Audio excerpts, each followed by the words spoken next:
so happy to be here. I just wanted to share up front that I am a solo ager, so this is really an honor to be part of this day. And also, I just wanted to share that with you for uh, relevance of how I identify with what everything that I'm about to say. Me too. Okay.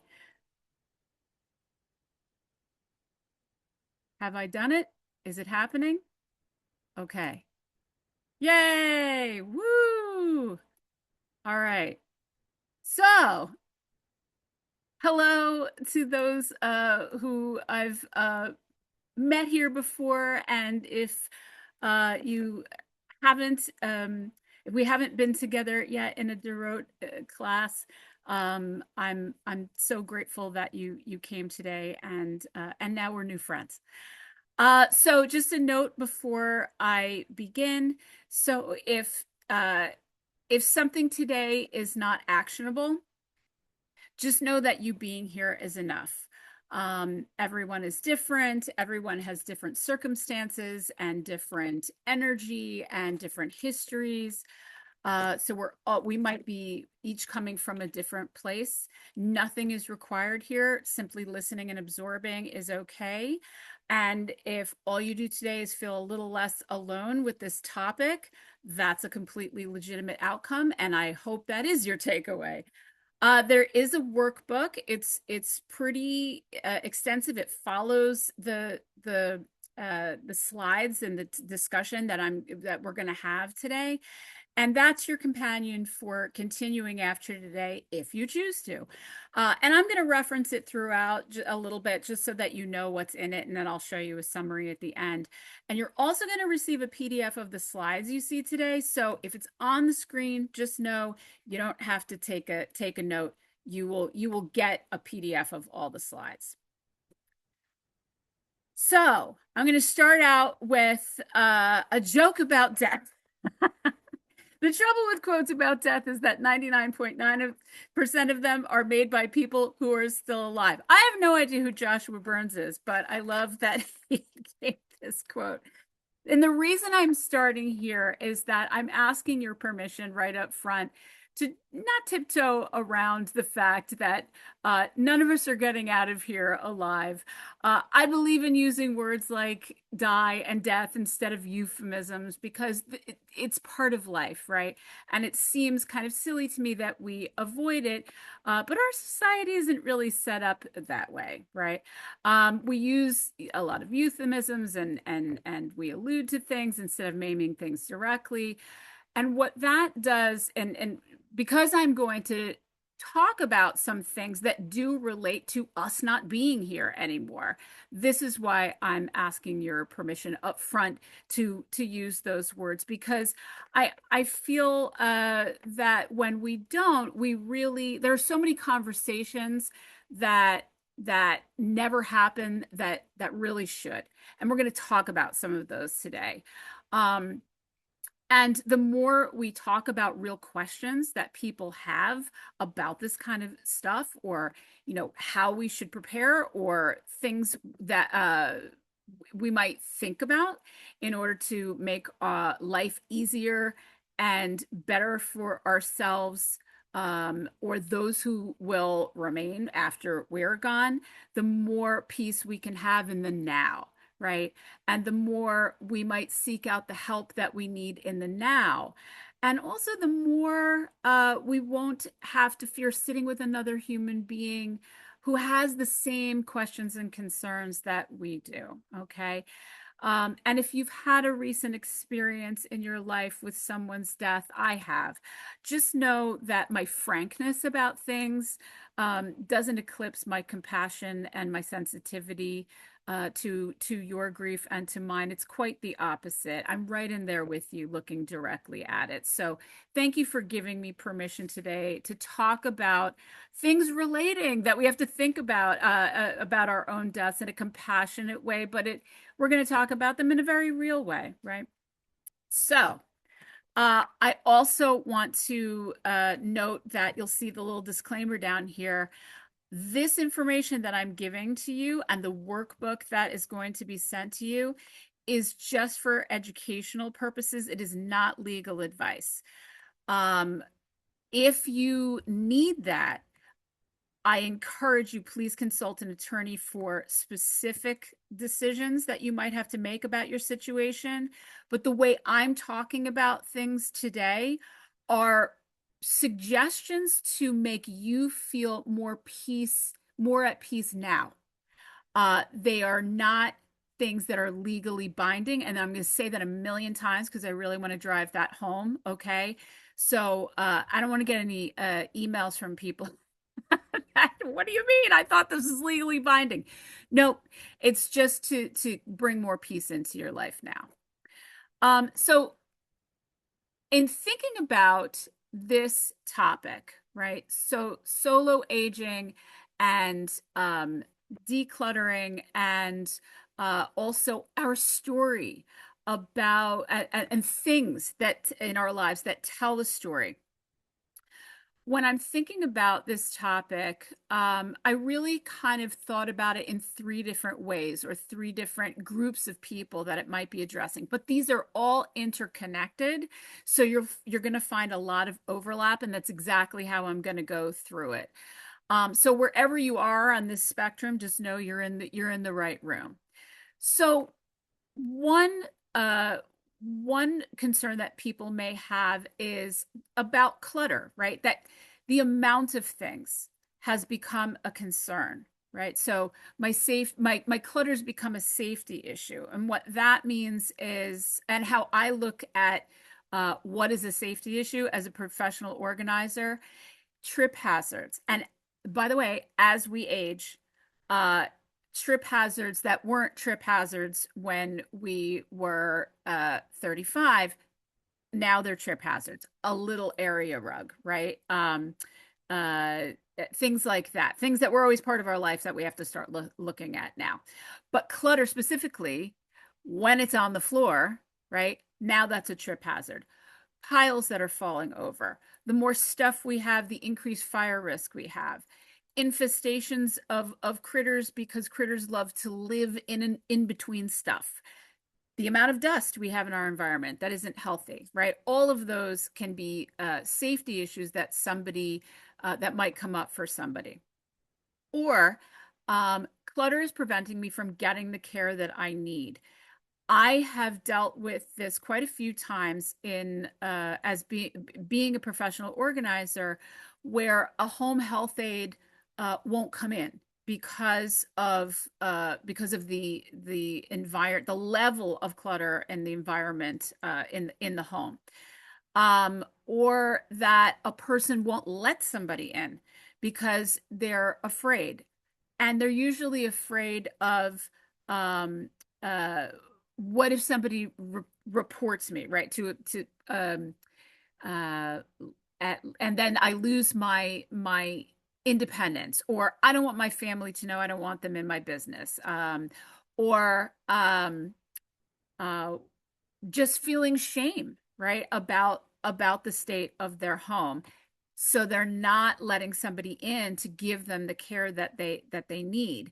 And that is a real situation that I unfortunately have come across more times than I would like.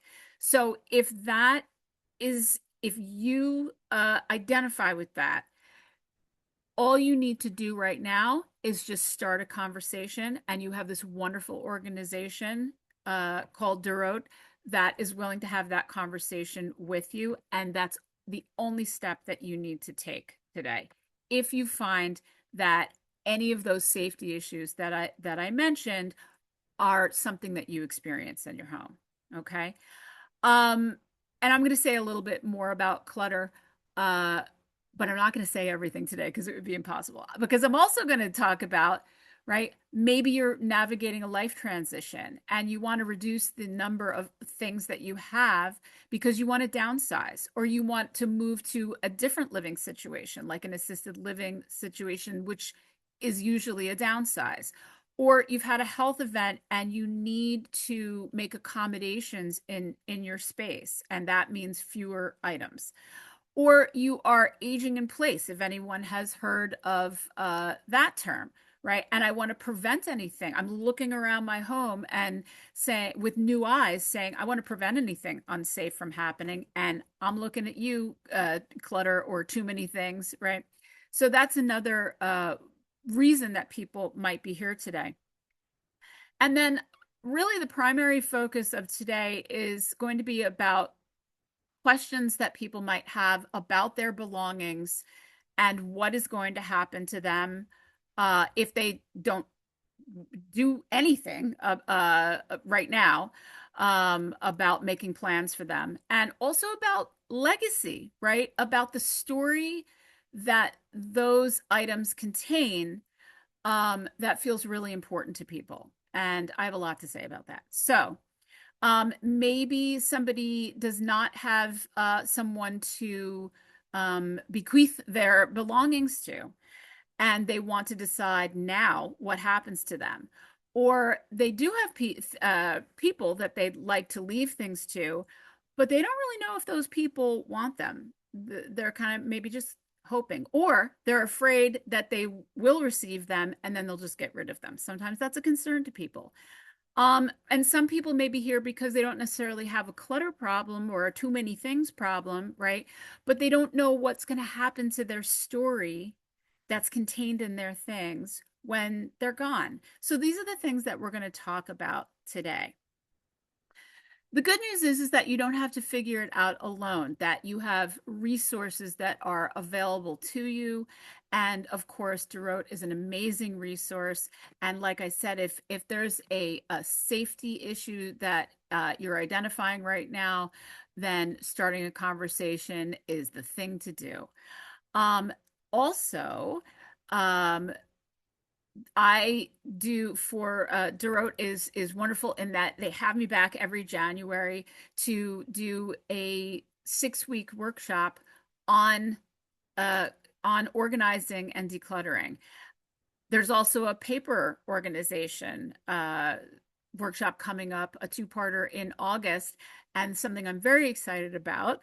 And it's such an honor to be to have been asked to do this. There's going to be a new monthly session called the Organizing Momentum Lab, and the details on that are coming. And you can check with Duro for more information about that, where you can actually come and do stuff. We don't just talk about it and then never apply the information, right? So I'm really excited about that. So, bottom line, you don't have to figure out any of this stuff alone either. So, what we're going to cover today is a little bit about why this is hard, right? Understanding what's happening when we feel stuck about letting go of things. We're going to talk about your story and your things, and maybe a reframe that kind of changes everything for the way you look at it. Well, I hope so. We're going to talk about 5 actions. They are concrete. They will be doable, and you don't have to do all 5, but you will choose one to experiment with before we're done here today. So you'll have a direction right after this class. You're going to get a workbook, and I'm going to give you a little tour of that at the end, and that's kind of your companion for continuing if you choose to after today. And like I said, you're going to choose what your first step is before we leave here, and you're going to begin with one small specific action, and also a when you're going to do that, because when we say what day and what time, we increase the odds that we're actually going to do something. So, why does it feel so hard to let go of our objects or think about letting go of our objects? I want you to know there is nothing wrong with you. I hear that a lot as an organizer, right? People tend to think they're the only one, right? Or that it's harder for them than other people. And it's just that we don't talk about it a lot. So we don't have anyone to compare it to, right? So I'm letting you know nothing wrong with you because it feels hard. It's virtually everyone. And I don't work with any of the people for whom this is easy. And they are anomalies. Letting go of belongings is genuinely difficult. And it's not because you're weak and it's not because you're disorganized, but it's because it's genuinely hard work. Okay. Understanding that is really the first step. So here's a little bit about why we perceive objects as hard to release. Um, this is the important reframe. Objects don't actually carry emotion, right? We're the ones that perceive them as carrying it. We project meaning and memory and feeling onto objects, but the objects are neutral, themselves are neutral, right? So, good news there, because that means the feeling doesn't have to leave if the object leaves. In theory, I know it's really hard, but in theory, right? That's where you start. Just start with trying on that framework. We project memory onto objects. So, makes sense, right? Letting go of it can feel like losing a person or experience all over again.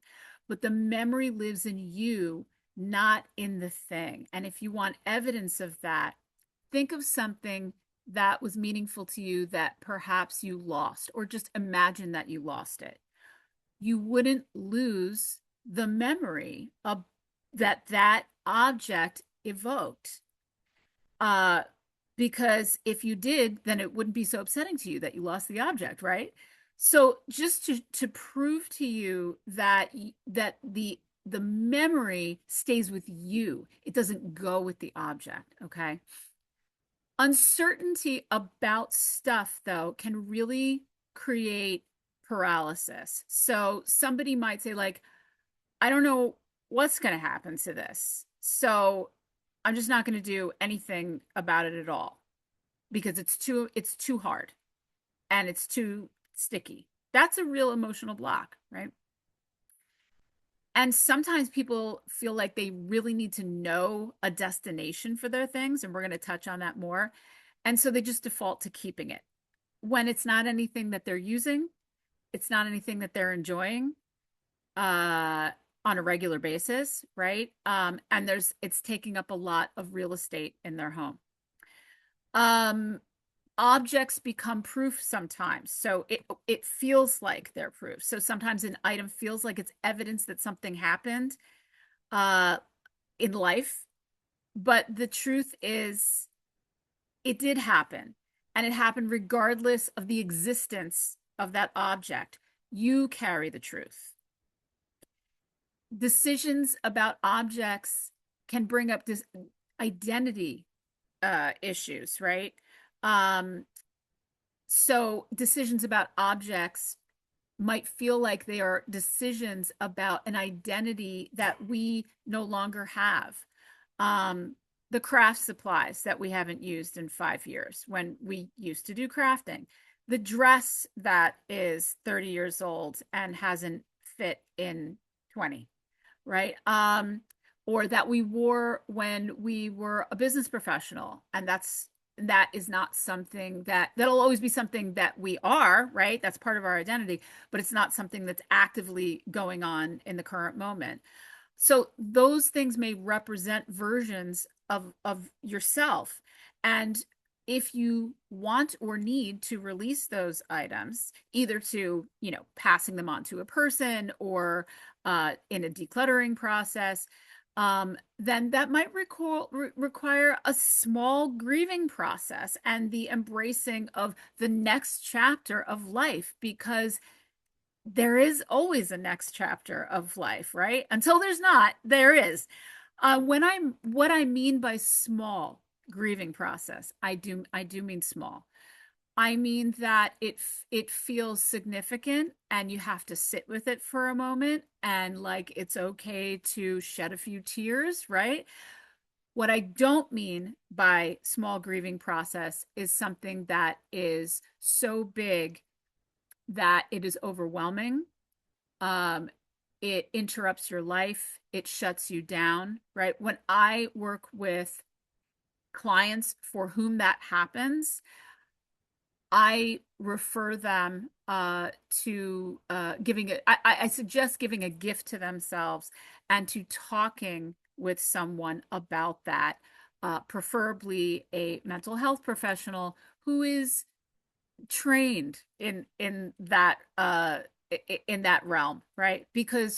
Um, because I want the best for them, and I want to see people want the best for themselves. And if if it's bigger than small, then I suggest that people do that for themselves.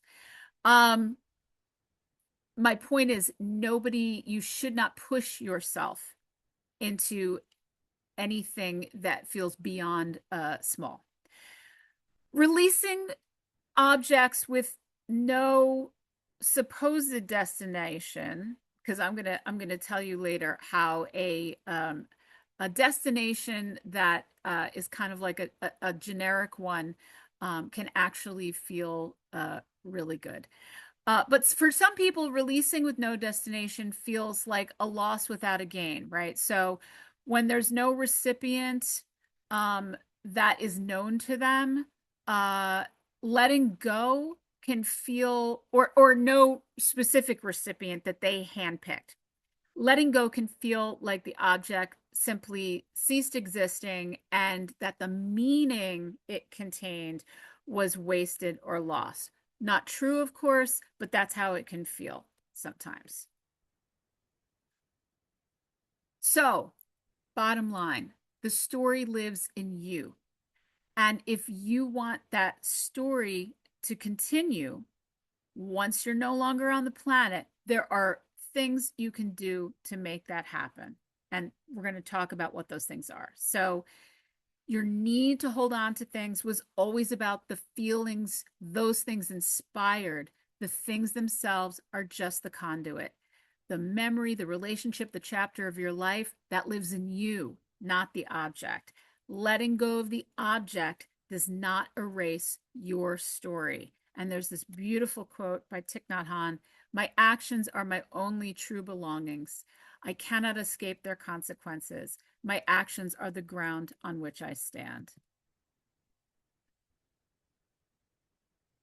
Yes, okay.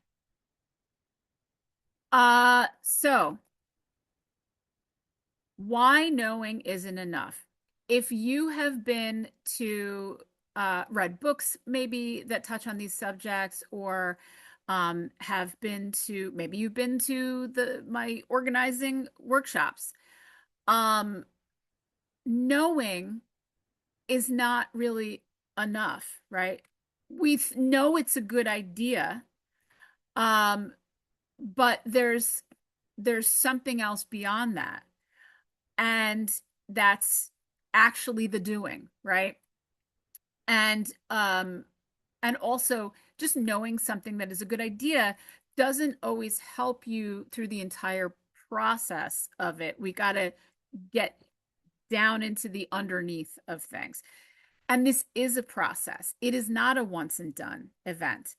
I don't expect anybody to go to a 6 week organizing workshop one time and have and be totally organized 100% after 6 weeks. This is a process that you are going to return to multiple times, especially the hard stuff. And that's returning to it multiple times is the process working correctly. It's not a sign that you're not doing it right, because it's like peeling an onion. So every pass through the tough stuff, the hard, emotionally difficult, emotionally evocative items, every time we come back to that and do a little more work on it, a little more sitting with it is what I mean by work. It reveals the next layer, right? And we've got to build up decision-making strength before we can handle the tougher stuff.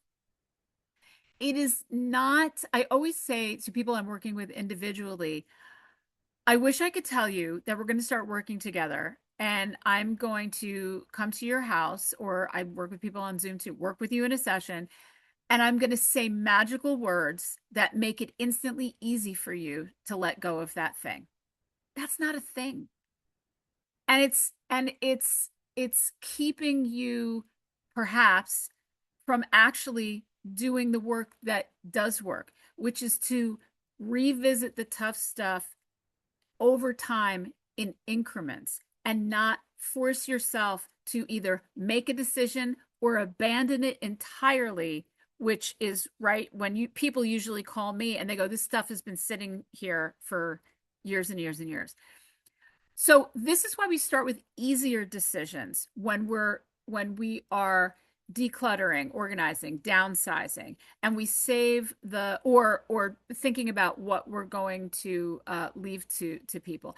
And it's why we start with the easier stuff and we save the harder stuff for later when we've built up some of that decision making muscle.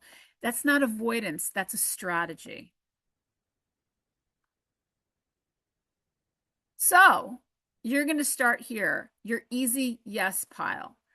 Um, every time you sit down to work on reducing the amount of stuff that you have, you are going to start with the easy stuff. And what I want you to do is identify what's your easy stuff. And this is one of the things that's in your workbook is to identify, right? What's easy? So for some people, it's duplicates of things. For some people, if something is broken, they go, oh, broken stuff, stained stuff, that can go right out, right? For some people, it's they're able to go, these are things I never liked. You know what? Let's reduce. Things you haven't touched for years. Some people are able to say, okay, before I start, anything that I haven't used or enjoyed in 3 years or more is going out. And they don't have a hard time with that.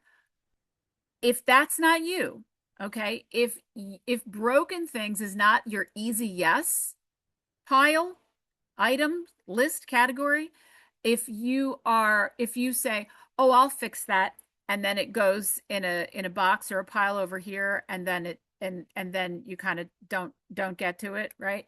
Um, if that means it's not an easy yes. Okay? So don't force yourself into your easy yeses. Really identify what's the easy yes.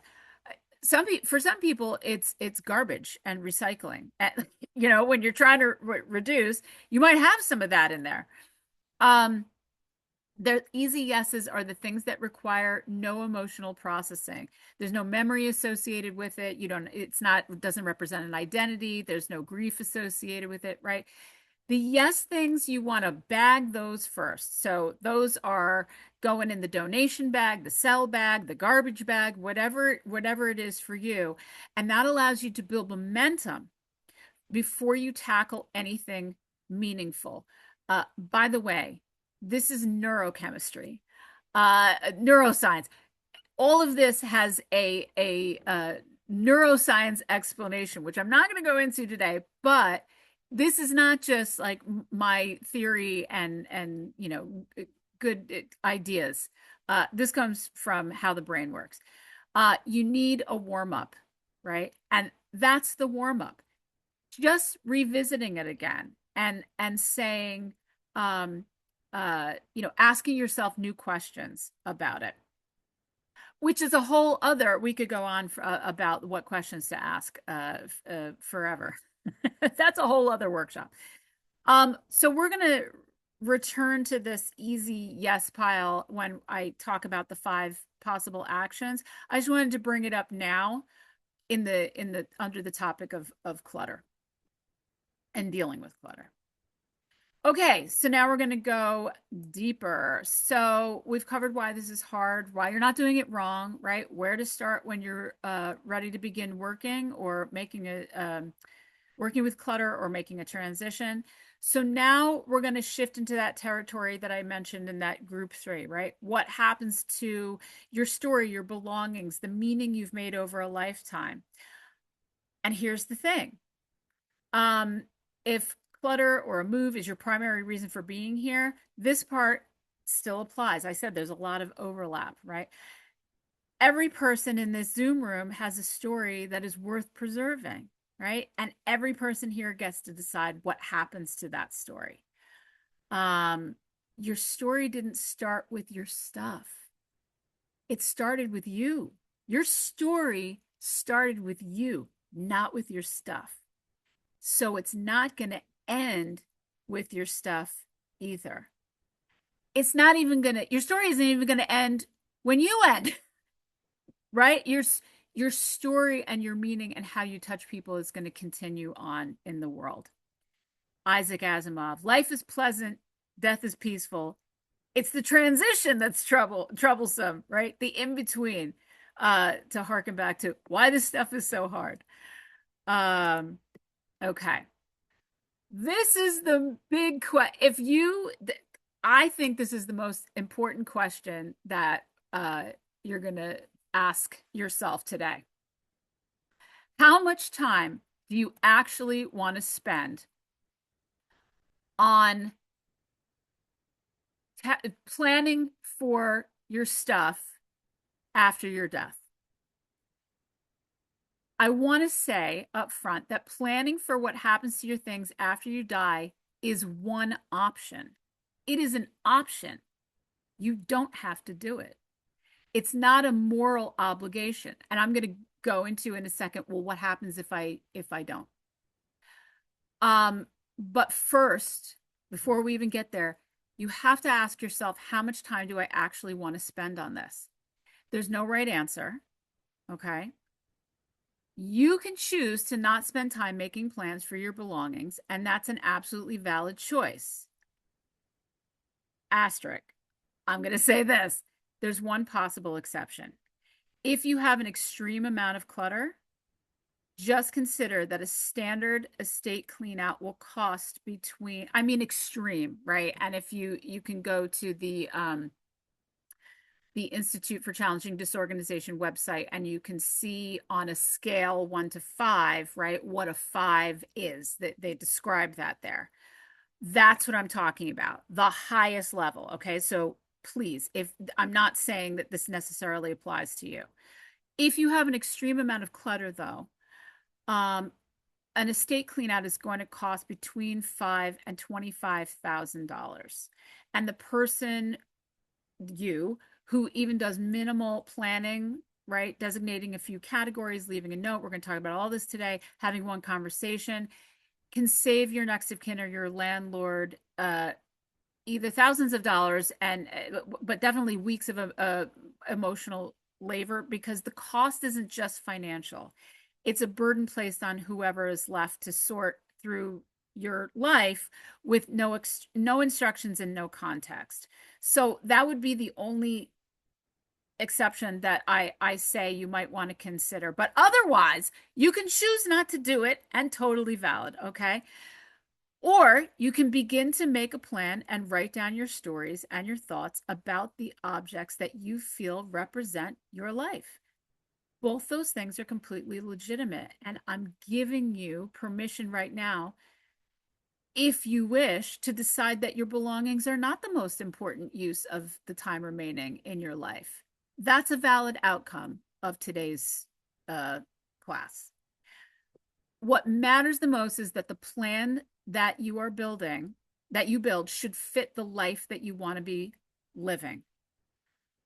Sometimes when I tell people how much time it's going to take to research something, sell something, or even, record some things about that object to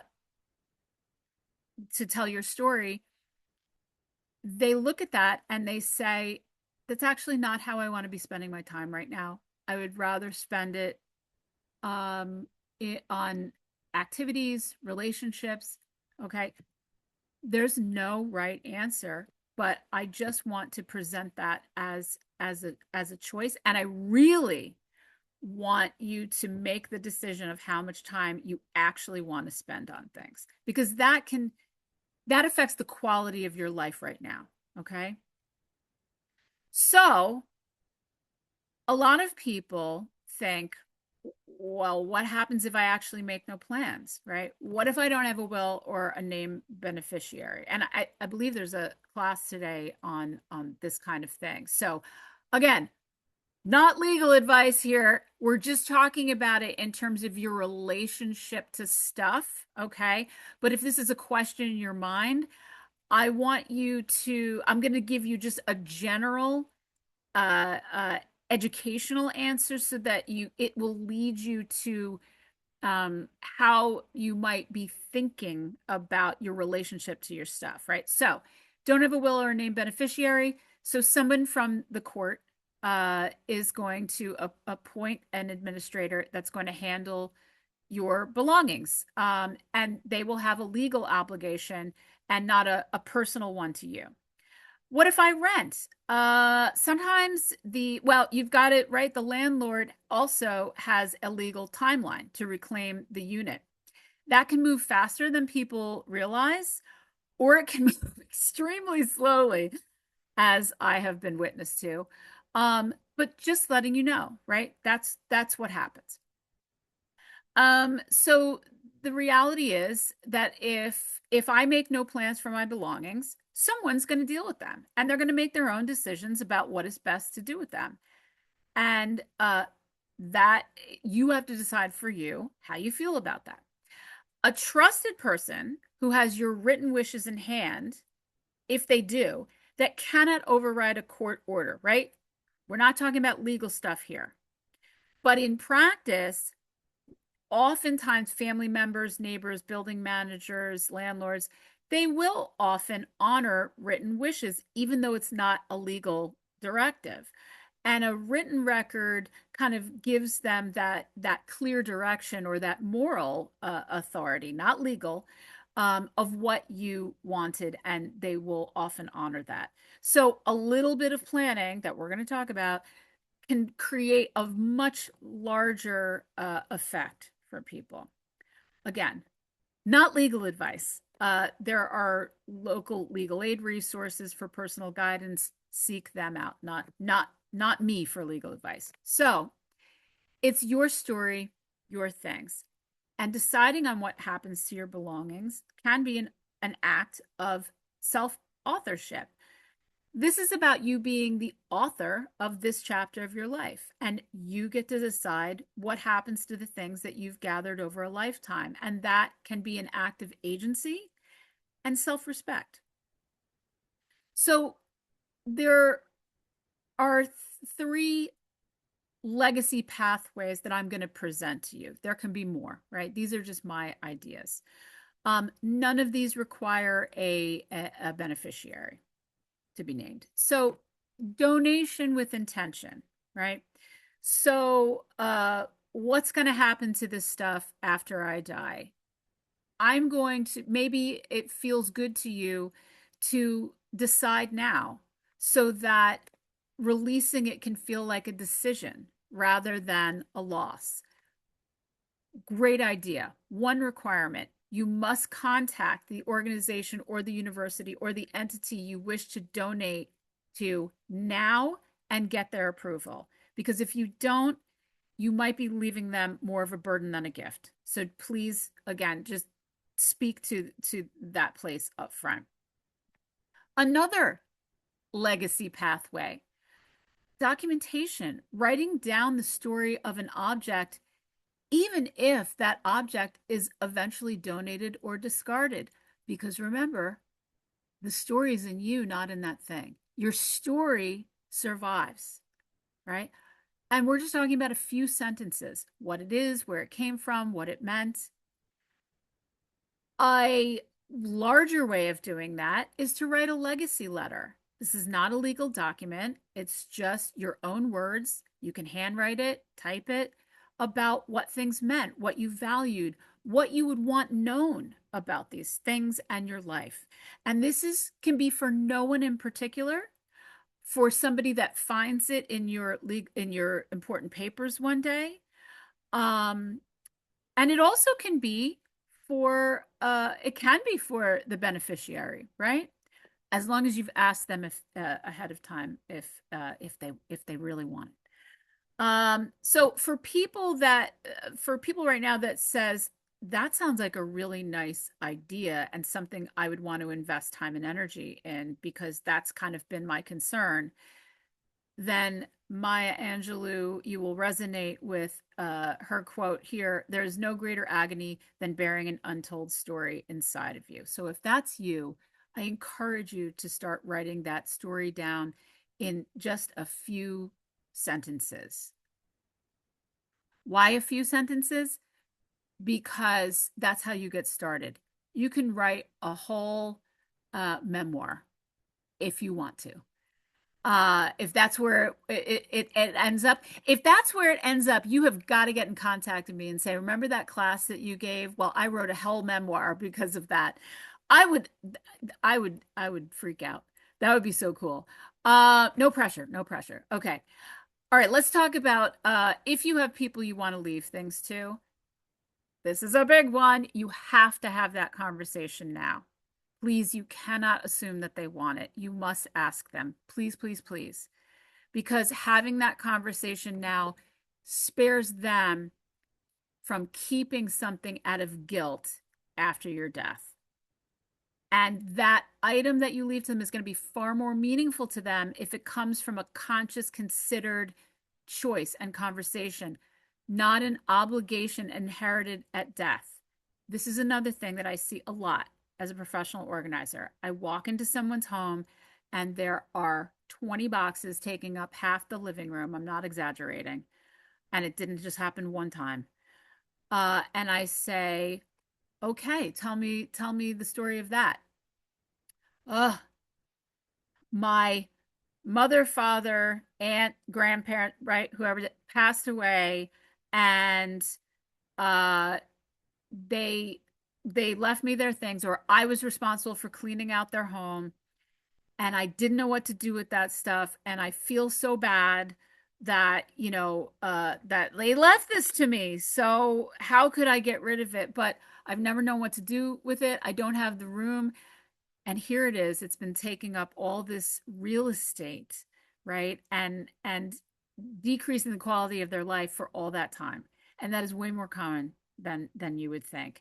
And that comes from not being asked beforehand, do you want this stuff? Or, hey, I just want to let you know, I it's cool to do whatever you want with the stuff. That is a gift in and of itself, really. If you have a conversation with them, you might be surprised by what they say. Because what they might say is, I don't want that. Or big one in New York City, I do not have room for that. And that information is useful for you now while you can still make a different plan if you need to or want to. So if they say no, that's kind of a gift too, right? It frees you to find a better destination if you want for it now. Your private things. Some things are not meant for anyone else to see. And you don't owe anyone access to the interior of your life, not even after you're gone. Some of us have things that we've kept private our whole life. Diaries, letters, photographs, personal items, right? And we really don't want anybody to access them after we are gone. What you can do is gather those things into a box, seal the box, and write clearly on the outside, discard immediately upon my death, do not open. And if you want, you can tell one trusted person, maybe it's a friend or neighbor or somebody that's part of your religious community, tell them that the box exists and what to do with it. And you don't need to tell them what's inside. And I say trusted because you're trusting them to honor your wishes, right? And not open the box. If you don't have such a person, you can note it right on top of the box for instructions for the person that comes across that when they are cleaning out your home, or a letter of instruction that's kept with your important papers. That's also a way to do it. This is a way that allows you to decide what your story is and what stays yours and what part of your story continues on. So if you are someone who would like to take the time to make plans for and or tell the story of your stuff before you die, here is exactly where you start. I'm going to give you 5 actions. They're doable by all of us, regardless of maybe the energy fluctuations that we have, or, I work with people with chronic illnesses. So we've always got to be conscious of of energy levels, right? So that's what I mean by that. Mobility, none of these things require climbing ladders or things like that. Or circumstance, right? You don't have to do all 5. I am going to ask you to choose one to start with before we're done here today to try on for size, okay? And we're not trying to do this whole process perfectly. We're aiming to do it at a pace that works for us and doesn't consume too much of the life we are already living. I really want you to, that goes back to the question of how much time do I actually want to spend on this? Because it can consume the life people are living now, and they don't even know how that happens. So that's why I want you to consciously make a decision ahead of time. Okay, here are your 5 actions. Action 1, start a story box, right? So this is not decluttering. This is curating, like a museum. A museum, when they are putting on an exhibit, right? They curate it. They have a lot of stuff in the back in storage. They don't put absolutely everything out, right? You're going to they say, what tells the story of the story that we're trying to tell? That's what you're going to do. So you're going to choose one small container, box, bag, basket, doesn't matter.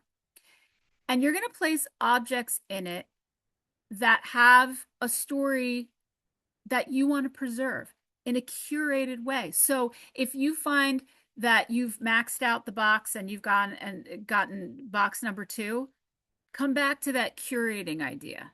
Okay. Only the most significant things go in there. And here you're not being asked to let go of anything. You're just simply beginning to gather what matters to you and tells a story. And that's the whole action. You don't even have to write anything down about it. It's the act of starting that story box with these items. Now, listen, I'm not asking people to take things off their wall and put it in the story box. If it's on your wall, you're enjoying it. Okay. Continue, please. I'm talking about the stuff that's hanging in the closet and I never wear, or the stuff that has been in a box in the back of the closet that is never looked at, right? And now you're starting to curate it into one museum exhibit. Action number 2, write a legacy note this week. Pick one object from your home that is meaningful to you and you feel contains part of your story, and write down 3 or 5 sentences about that, what it is, where it came from, why it mattered to you. Tape that to the bottom of the object or put it in the folder with your important papers, or in section 11 of your workbook, you can write it right there. Now your story exists outside of you, right? And not in the object, but actually in a note that you wrote about, and that's not a small thing. That is a very big thing. Remember this? The easy yes pile. So easiest decisions first. You're going to identify what your easy yes pile is and try that on for size. Experiment with that. And this is all this is in your workbook and more. Okay, so that would be action number 3. And remember, I'm going to ask you to choose one of these to try this week. Research one donation destination. So knowing where something is going can make letting go easier for some people. I just want you to make sure that you want to spend that time that it takes to do that. I know I'm repeating myself again and again, but it's super important because like I said, it can decrease the quality of your life now, and we never want that, okay? So just know what you're giving up if you spend time researching donation destinations. And please give yourself a limit, like I'm only going to do this for half an hour this week. And you don't need a list of 20 places. You just need one to start. That's it. Section 8 of your workbook has a link to a database or a spreadsheet that I keep that you always have access to. I constantly update it. It has resources for donation, selling, recycling, um, estates. There's a lot of information there. So there you go. You've got a starting place. Uh, Please don't dismiss donating to a generic quote unquote place, like, for example, Goodwill. I can't emphasize this enough. It will find the right person. It will find the right person. I know it doesn't feel that way. It always finds the right person. Always. It's cosmic. Trust it. Trust the universe. Um, and I'm going to say more on that in a second. And I've got my eye on the time because I know that it's past 3 o'clock. Another option for some people, not for everybody, you can have an estate. Some people think that estate sales are just for after your death. Nope. You can have one right now if you wanted to, downsize, declutter. If you have a lot of stuff that is worth a pretty good amount. The reason I say that is because you're going to hire somebody to run your estate sale and they work. You don't give them, usually, you don't give them money up front. They take a percentage of whatever the sale profits. And I've had estate sale people say to me about a client that it wasn't worth it for them to take on that job. Valid, valid. They're not being rude. That's just how it works. Okay. There are also these online auctions that I'm not talking about eBay or anything like that. I'm talking about a company. There's a resource for this in your workbook. I only put one because there's only one that I've worked with, so I can vouch for them. And what they do is if you have a high volume of stuff, a mix of value and at least 2 weeks, then they assign you you pay a fee up front. They assign you a person to manage the entire thing. They come in, they photograph everything, they put it up on their auction site that is well known and people know to come, because that's good. Like, who's going to know about this? Believe me, they know. They run the auction. They navigate people picking up the stuff. It's usually out of the place where the stuff started to begin with.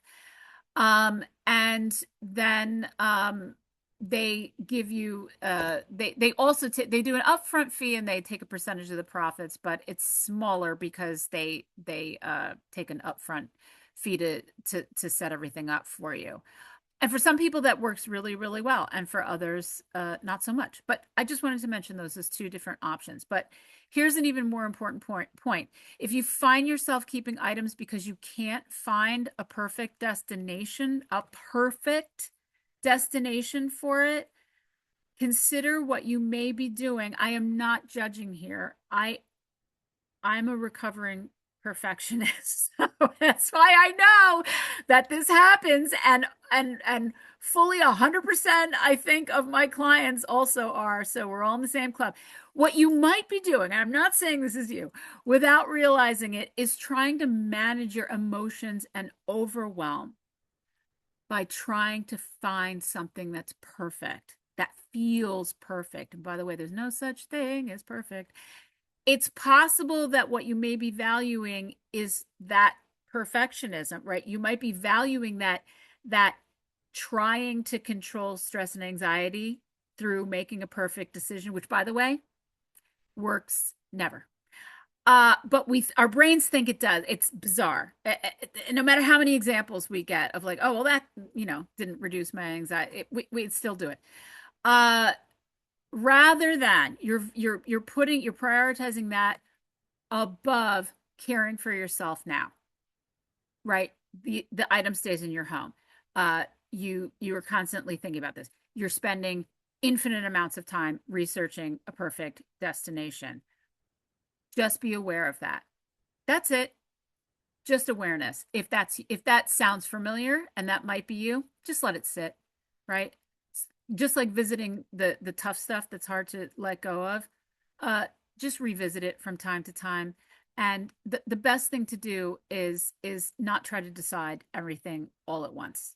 That's not always the best way through, and that often really shuts people down. Okay. Okay, here it is. I was watching yeah, I watched TikTok. I came across this TikTok video. It was somebody was at someone's estate sale. It was someone's estate sale where I believe they were moving into assisted living. And so someone was running their estate sale out of their house that they had moved out of or were going to. And this young woman was so excited. I get goosebumps every time I think about it. She was so excited at everything that was there. Oh, look at this. Look, Mom, come here. And oh my gosh, this is so me. How am I going to make a decision? I'm taking everything. And it just went on and on and on. And it was just passionate excitement. And then I looked in the comments, right? Because, right, this is my field, right? This is what I do. And there were a bunch of people that said like, oh, this makes me sad. And then this comment right in the middle, and you're going to get the slides so you can read all of these. So you don't have to read them all right now. This one was just mwah, chef's kiss. All the comments saying this makes them sad, but I actually felt the opposite. What a gift to have people be this excited over the things you were so excited about. Too. After you are gone, they get to live a new life with someone who will love them all over again. Isn't that great? And a bit of me gets to live on through someone else's life. Woo-hoo! I get choked up when I read that. Um, right? And somebody says, "Isn't that it's a typo there. It's a literal dream to see someone react to my life like this, right? Exactly this. When my mom passed, I cannot describe the comfort it brought me when someone reacted this way to her things. She'd have loved seeing it too. So when I tell you, if you give to a generic place, if you donate things there, it always finds the right person or an estate sale or whatever it is. I promise you. I promise you. Here are some more. Enjoy. Okay. Action 5, make one record of your wishes. It doesn't require an attorney or having a family member. It can be a letter to a friend, a note left with your important papers, something you write in the workbook that you're going to get after the class, right? The goal is just that someone somewhere knows what you would want because you wrote it down. And there's some information in your workbook about identifying a quote unquote legacy contact, not a legal term. Right, a trusted friend who could advocate non-legally, I'm suggesting, for your wishes. You may already have that person in your life, right? Or this may be the nudge to identify that person. Okay, real quick. Some people get hung up on the what is this worth? All right. I want you to ask yourself a couple of questions so that you can identify why you're really asking, what is this worth? Does knowing its value affect your decision to keep it, right? And if it turns out to be worth a lot of money, will you be more or less inclined to sell it? Some people want to just like the feeling of owning something that valuable. Some people really need that financial gain, and so, for some people it makes a meaningful difference in their life to sell something for $20, $50. I'm never saying that that's wrong, okay? But if it does not, it would not change your life circumstances to sell it and have that money, I really want you to question for yourself, okay, uh, whether you are why it matters to you, what it's worth, and that you would sell it as opposed to um, giving it away because of the time and the energy that it takes is why this is so important. Okay. Right. So, two, does it affect whether I donate it or sell it? It's a practical question and a useful one. Either choice is correct. Knowing that answer helps you decide on a path forward and not get stuck. And if you want a reality check on what something will actually sell for, you're going to get these slides. Go to eBay, click on advanced search, say search on an item, filter it by show me the sold items only. You'll get the shock of your life. Nothing's worth what we thought it was. Very rarely, only on Antique Roadshow. Getting things out the door. A donation bag sitting in your home is still clutter. Returning to the decluttering issue, right? An item is not gone until it's left the house, right? The donation bag is not done when you put the items in there. It's done when it's gone. So if it's still in your home or it's in the trunk of your car, right? That's often where people get stuck. So the decision's made, but the item doesn't move. Please go to that database and that I'm giving to you and just release it.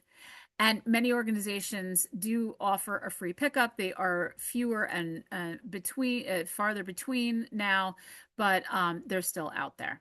So your belongings are part of your story, but they do not contain your story. You contain your story, and you have the power to decide what happens to them one small step at a time. We're not looking to the whole thing, right, in one sitting. This is a little tour of your workbook. You're going to get the actual workbook, so I will let you skim through it when you get it. Now I want to know your one thing. So after the class, I do want you, if you choose to open your workbook immediately to section 7. Look at those 5 actions that I discussed today. Choose the one that feels the most right for where you are today. Okay. And at the bottom of that section, I want you to write your first specific first step. Make it really small, right? So, like, not work on clutter, but put 5 things I don't want to use anymore in the garbage, recycling, or a bag for donation. Not create my entire legacy, but write one memory about one thing and tape it to the object. So the more specific and the smaller you make it, the more likely it is that it happens. And also write down the day and the time that you're going to do it. You'll increase the odds that you'll do it. But if you would like to share in the chat right now, what's your one thing that you're going to start with out of those 5 actions, or one takeaway that you got from today, I would love to read a few of those. And you showed up today. Please give yourself so much credit for that. The workbook is yours to open up when you're ready. There's no deadline. I already said that. And to quote Lily Tomlin, we're all in this alone together. She didn't actually say the together part, but it makes more sense to me. And that's often how the quote is quoted. So I'm ending on that. Thank you so much for being here today and for having me. Thank you, Valerie. I thank you. And I couldn't agree more with you about the together. Hi, everyone. Okay. There are some great comments in the chat in response to your question, Valerie. 5 things I no longer want, donating clothing, 5 things, and there's more coming. So I know that we've gone a bit past our time together. We will be sending along a follow-up email, which will include a link to today's recording, Valerie's wonderful workbook, and slide deck, and responses to some of the chat questions. So don't worry, it's all coming. I want to just say really thank you all for being in community together. Valerie, thank you for another thoughtful, impactful program and for all of the work that you do. There's so much meaning. And thank you all. Happy Solo Aging Visibility Day, where we will see you perhaps soon in about 15 minutes at 3:30 All right. Eastern Time for ethical decision making in healthcare for solo agers, and at 5 p.m. Eastern Time for our panel discussion with solo agers. Valerie, do you have anything you'd like to send us off with for today? I just love that you've Duro has created this at like as somebody that is aging alone. uh these are all the things that we need to think about. So it's fantastic that we're talking about them out loud. Yeah. Thank you. Thanks, Thank, everybody. thank you all. Be well. See you soon.